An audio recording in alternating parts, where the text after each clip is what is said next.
Well, welcome, Cait. Thank you for being with us on Hemp Barons today. Thank you so much for having me. You are taking the hemp world by storm. We get to see you everywhere. Your passion for this plant is so contagious and so inspiring. You're a true kindred spirit and a soul sister of mine. We get to see you on all sorts of social media, at events, educating, sharing the good news and the good word about delivering on the promise of hemp, and inspiring us in other ways too, whether it's life coaching or spiritual guidance or just helping us to remember what's important in life. You're really becoming quite a influence on the hemp industries and in the entire scene. So tell us a little bit about what brought you to hemp. What made you interested in this versatile, valuable plant that is reemerging here in North America and throughout the planet? Well, sure. And thank you so much for having me on and those kind words. I can definitely say that you are a true inspiration and mentor to me. You've taught me so much, and I love just watching you and learning from you. And you're definitely a big piece of my reason for continuing to go on with high hopes and positivity. So my interest in hemp really stemmed from my overall interest in the cannabis plant. When I lived in New York, which was about 5 years ago, I was in the healthcare industry. I was a hearing specialist, so I would diagnose and treat hearing loss. And through that, I really started to gain a passion for healing and seeing what healing does to individuals, which, in my eyes was really saving their lives. And I loved doing that, but I did feel that inside of me, there was a bigger calling, and it's a simple story of just really leaving my job and moving out to Colorado and jumping into cannabis immediately.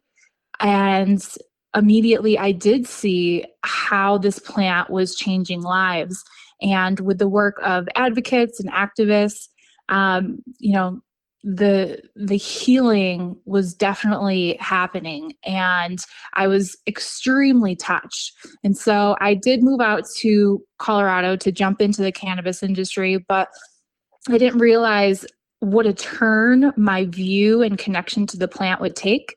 I did think I was going to get there, and I was passionate about the plant, but I definitely had money signs in my eyes, and that turned almost immediately of me getting into Colorado. I really saw what it meant to be part of a community. I saw that the community needed, me along with many others to really just step up and speak truth.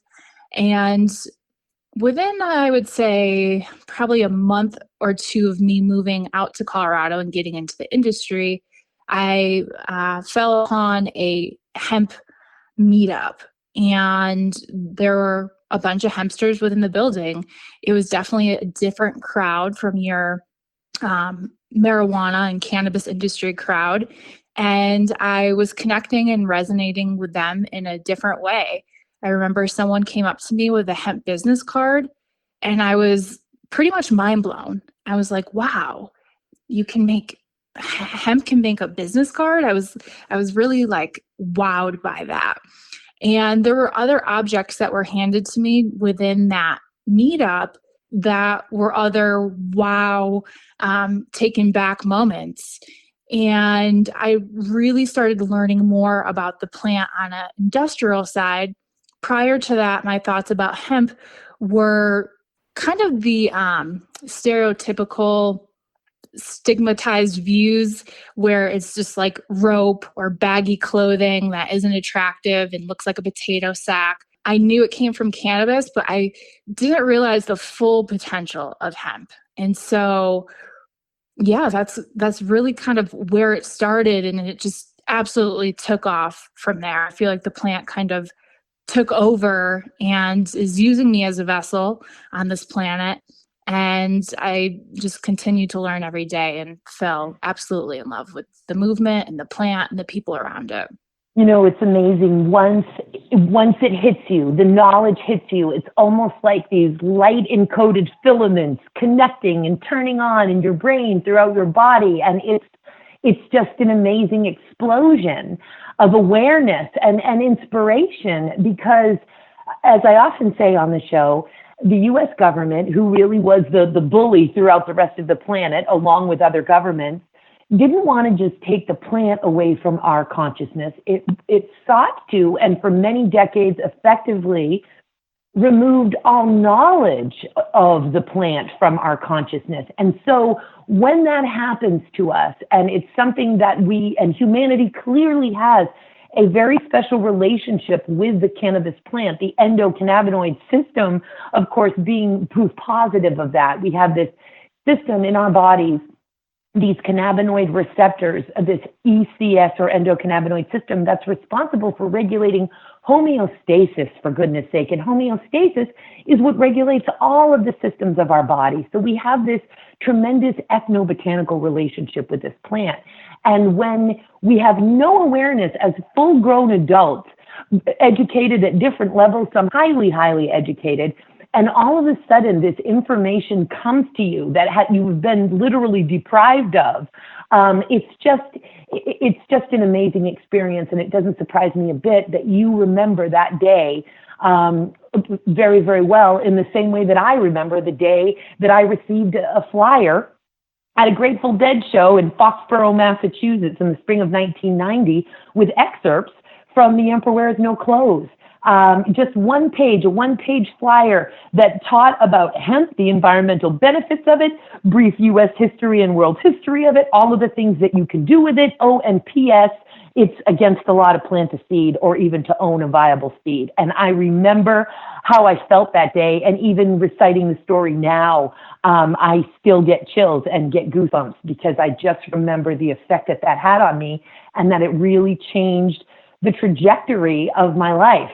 Once it gets up in you, it gets up in you. And boy, Miss Cait, we are so lucky that cannabis in all of its forms, especially hemp, has come to you. You know, and I think for folks who don't know who you are, listeners who don't know who you are, and I hope they will immediately go to caitcurley.com and figure it out, C-A-I-T, Curley, C-U-R-L-E-Y, because you are unusually and extraordinarily beautiful. Now, what most folks who don't know you, they have to learn to know you or admire you from your incredible, gracious, and inspiring and educational posts throughout various social media platforms. But you're beautiful from the inside out. You're an incredibly special human being. And what I love is that folks who are attracted to beauty, just straight up, they don't have the benefit of knowing you or understanding you or feeling your vibrations, but they see you. And you're giving them information, vetted, scientific, and this is what I appreciate about you so much, Cait, is that you check your work. You do not extol virtues or facts that you have not confirmed or vetted. And it's so important. It's absolutely key. There is more misinformation about hemp and all forms of cannabis out there than darn near anything else other than potentially coronavirus at this point. So to be able to attract folks' eyes, you are so pleasing to the eye in your gorgeous photographs. It's such a tremendous boon for hemp. And in fact, you have Cait Curley Media, where you do your advocacy and educational efforts and endeavors, as well as brand collaborations. Brands want to be a part of Cait Curley.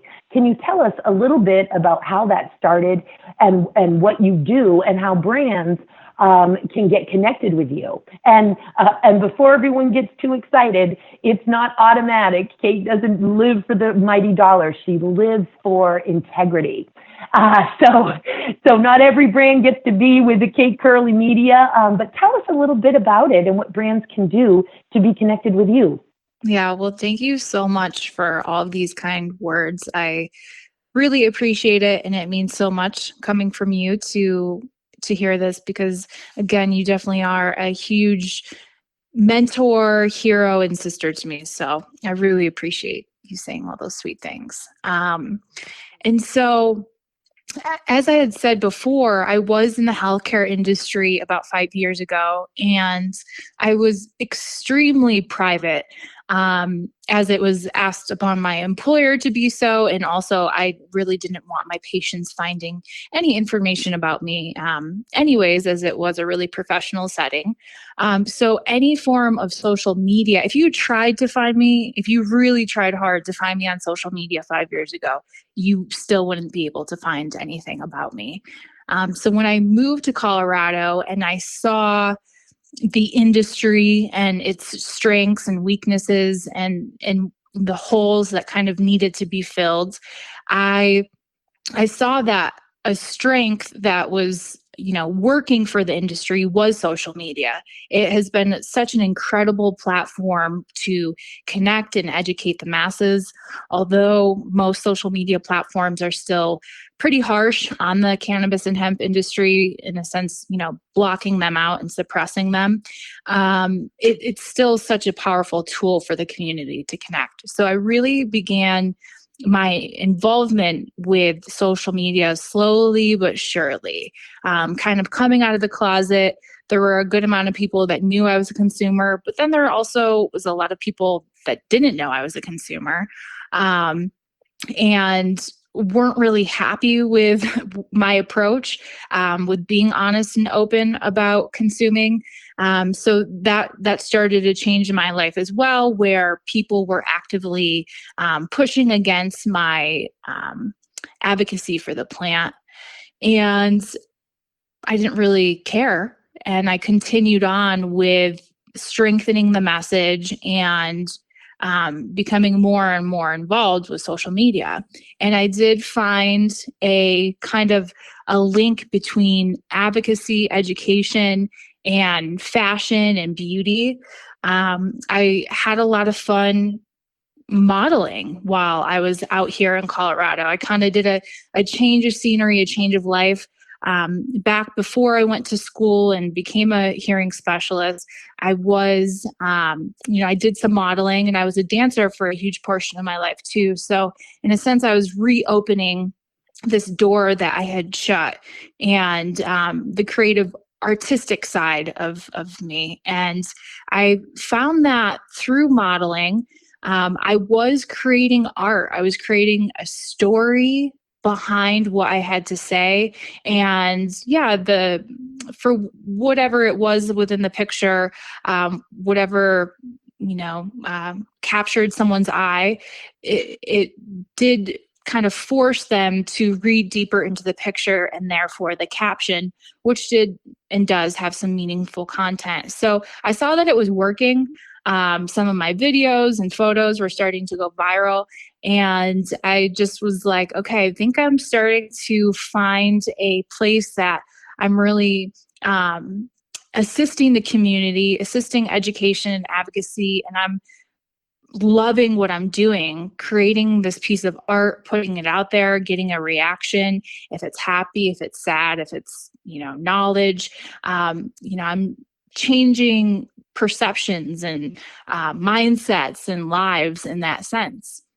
So that's really how the media side of the brand started. My social media platforms did become more popular as these photos and videos were going viral, and I began to gain a fan base, audience, and that just continued to grow. And then I decided to become more official with this media brand, and I created Cait Curley Media, where it was a place for brands to come to me officially and say, hey, I really like your message. I think we resonate. Would you be interested in doing some promotion for me or my brands?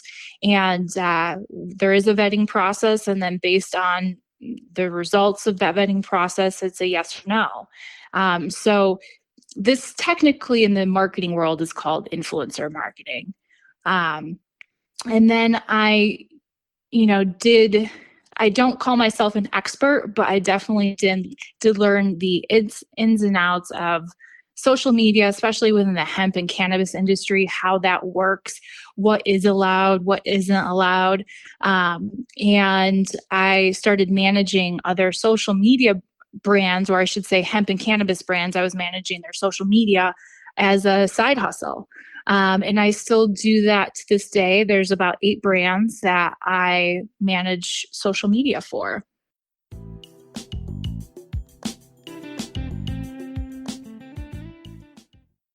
Well, you're certainly doing a lot of things right, Miss Cait, because we were together at the World Ag Expo in Tulare, California in mid-February. That's the world's largest agricultural trade show. Over 115,000 people walked those many, many acres of billions of dollars worth of farm equipment and other materials. And this was the first year that World Ag Expo really embraced hemp. There was the hemp pavilion, the hemp village. I was so honored to be able to MC the world's first international hemp innovation challenge. It was a really big deal.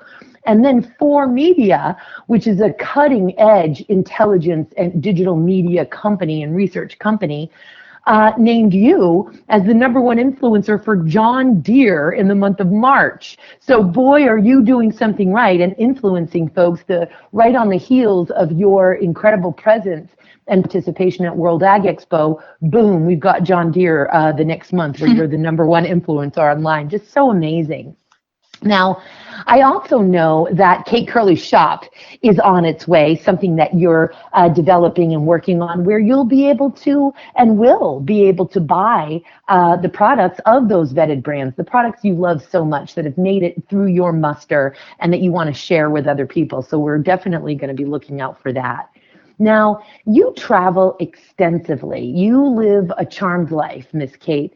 You get to see all kinds of hemp farms across the United States, lots of tours for facilities and infrastructure. Obviously, you live in the heart of hemp country in northern Colorado, but you're also from Binghamton, New York, which is in itself the sort of center for hemp in the Northeast and for the great hempire state of New York. And of course, you also travel internationally. You've been to the Caribbean, Mexico, and other places.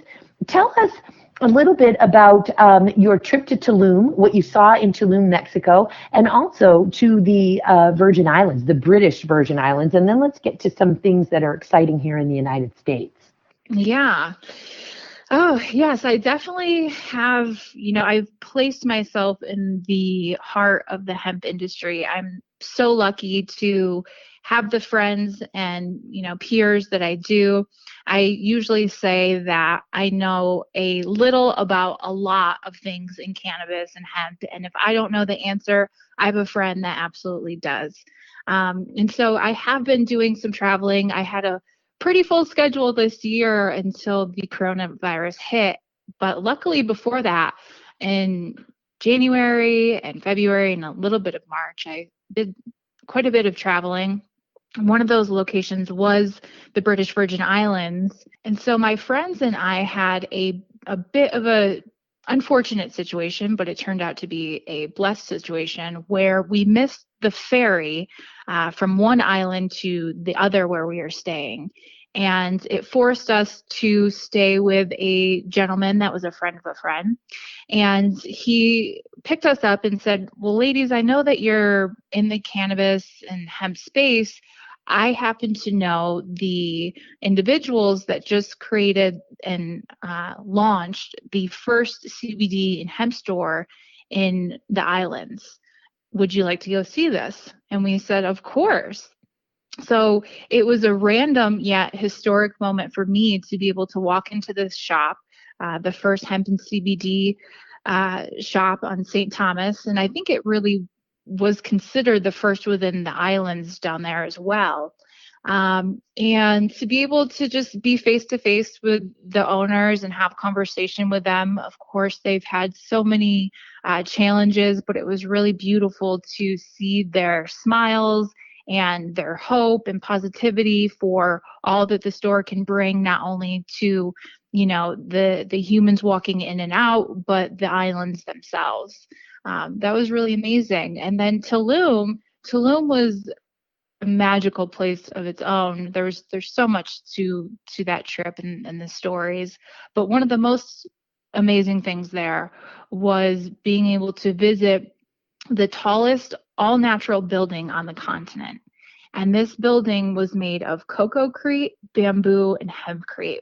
It is literally it probably is the most beautiful building I've ever laid my eyes on. And not because it was filled with fancy matter and gold, because it was not, but because it was literally materials taken from the earth and just built up all the way up to be the tallest building on the continent.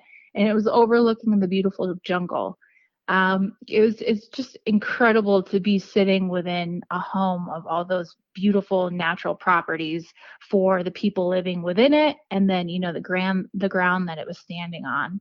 I was able to connect with the cannabis community down there, a small portion, but for those that I did connect with, it's a different country and a different vibe, and there's different legality around the plant.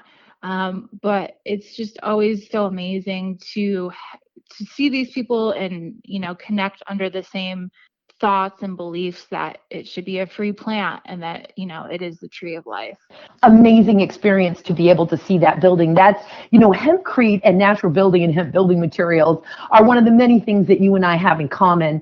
I think we both love them so much and share that with other sort of hempcrete lovers, because we understand the environmental impact that it will make being able to switch to hemp building materials, along with the performance and the durability and longevity of the structure itself. So it's just such a win-win-win. And when you said coco-crete, because folks are just learning, of course, about hempcrete. And if we could go back and rename hempcrete, we'd call it hemp fill or hempsolation or something like that, because, of course, that crete sort of gives folks the misimpression that hempcrete is somehow a substitute for concrete, when really it's an above-ground daylight wall construction infill that really has to breathe.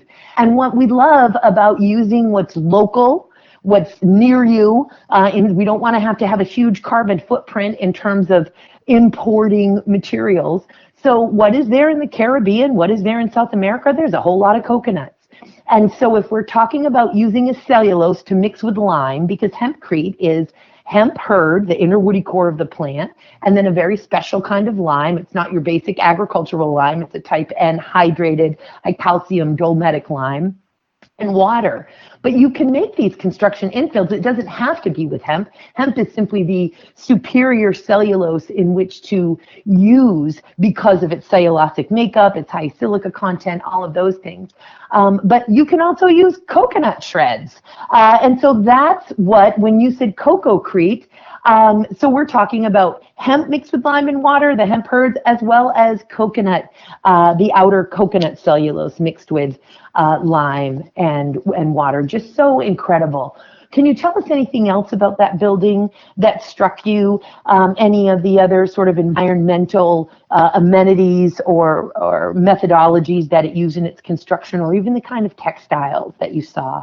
Yeah, I was super intrigued with coco-crete, as you were just discussing, and all that coconut is able to do. I was unaware of the strength of the coconut fiber until I went through this visit and was, educated on its strength and all of its abilities for industrial uses like clothing and, things of that manner, things that we use hemp for. And so another object that I saw there that I was super taken back by was a coco-crete wall. And so this was used, as you just described, how to make hempcrete was actually used in the same way. And there was this ginormous wall that was made to block out, the neighbors, I guess you could say, from seeing in the backyard. I think that my biggest takeaway and kind of gemmed prize in my eyes when I was looking at this structure was the gentleman that built it. I want to say, based on him standing next to me, that he was probably shorter than 5 foot, and with his 2 bare hands built this amazing building Well, it's amazing what people can do when they put their mind to something and when they're given the resources to do it. And when we are really imaginative, we really start to see all the resources that are around us. And so I think these more developing countries, we have so many lessons to learn from that. Now, in terms of the United States, you sure do get to do a lot of traveling. You participate in conferences and visit conferences, lots of advocacy and activism. I see you everywhere. And that's literally coast to coast. And of course, you participate in the Hawaii Hemp Expo, the Southern Hemp Expo, and of course, NOCO Hemp Expo, our favorite trade show in North America and beyond. Tell us a little bit about what you're seeing that's exciting in the United States, moving outside of hemp extracts and cannabidiol or CBD, more in those fiber and oilseed uses, grain and fiber, as we build the infrastructure here in the United States to begin to process the plant for its many, many industries: human and animal nutrition, body care, nutraceuticals, pharmaceuticals, of course, paper and textiles, biocomposites and plastics, building materials, nanotechnology, air and space, energy and fuel, sealants and coatings. I could go on and on. What are you seeing developing here in the United States that piques your interest the most? So, as you have just named all these amazing byproducts of the plant, I definitely thought even 3 years ago that this movement would be so much stronger today than it is. I can say that I was naive even just 3 years ago with all this knowledge and understanding of what the plant can do. I thought that there's no way that this won't take off within the next week or month. And what have we been holding out for? Now more and more people are finding out. And this plant is going to take over, the community is going to take over, and the planet is going to be healed with hemp. And that has not gone as strong and forcefully as I thought it would. Once I started communicating with more leaders within the hemp space that really knew what they were talking about and had been in the space for a good amount of time, I started to understand the time that it takes for even just one innovation to take off. It could be incredible. It could be planet saving. It could be life saving, but it still takes time. It takes investment. It takes, the education to others to take this and implement it into the world. Time is definitely, a factor within this movement, where I just, again, assume that because everything that this plant can do is so amazing, it would be moving much faster. So I'm starting to really understand through the travels and through the discussions what it takes to build an infrastructure and build a hemp economy within the United States.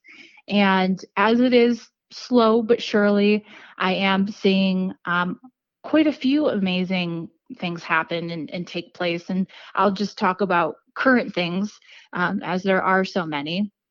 I'm seeing clothing and fabrics, textiles beginning to be created within the United States. This is small scale, but it is happening. There are a lot of hemp experts out there that are trying different ways to play with the hemp fiber in regards to the clothing. There's so many different byproducts of just textiles through hemp that can be done. So one example is the cottonized fiber, creating tampons out of that. There's also another completely different byproduct is hemp plastic. I'm seeing the whole industry of the harvesting equipment evolve, where there are players that have already been in the ag business that are evolving their equipment to fit the hemp industry, or also taking old equipment like tobacco harvesting equipment and adjusting that to work with hemp in the hemp industry. I'm also seeing paper starting to evolve within the United States. And from my travels and connections within the industry, I think that that's probably the one industrial byproduct that is ahead of the others and will be taking off sooner than later. There are two people specifically that come to mind that have hemp paper companies, and they've been working on this side of the plant and hemp paper for a really long time, and they're just starting to hit the ice. But there is this really big interest right now in hemp paper.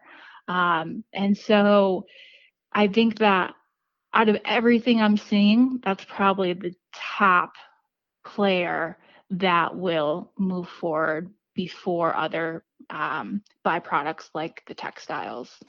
Interesting.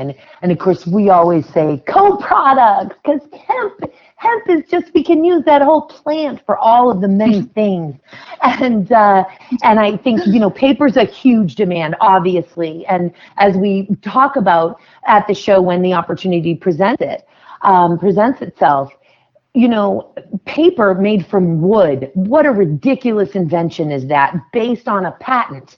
And I mean, when you punch a tree, you really hurt your hand because there's a lot of lignin in that tree. Lignin is what gives plants its rigidity and its protection. And it's a thick, gooey, dark, glue-like substance. Takes a lot of chemicals to break it down.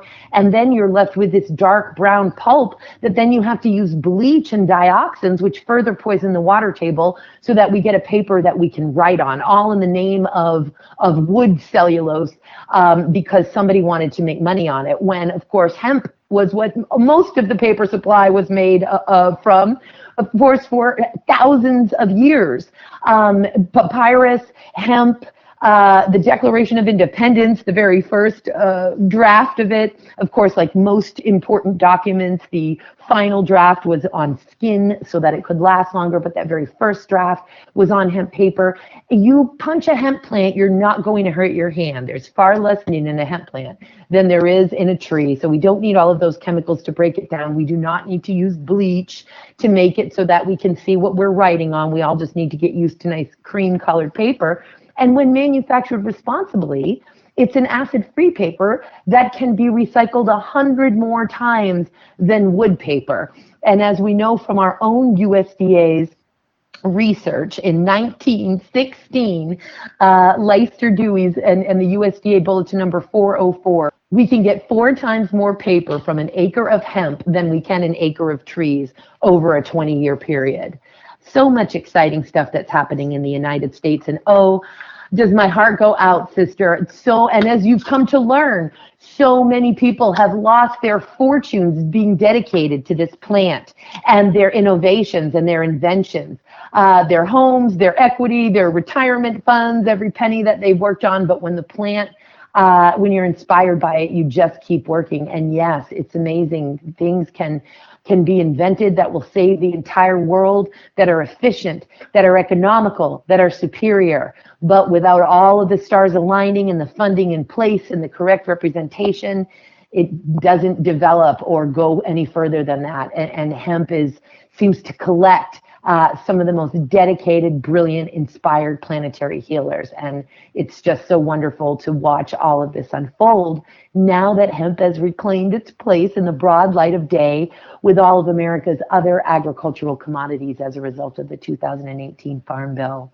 We are just so lucky to have you working for this plant, working for cannabis in all of its forms. We're just so grateful for everything that you do for hemp. Wishing you every wonderful thing as you launch Cait Curley Shop and all good things for Cait Curley Media. Please, folks, go to our website so you can find out how to get in touch with Cait, and if you'd like to do some brand collaboration with Cait or take advantage of her advocacy or educational services.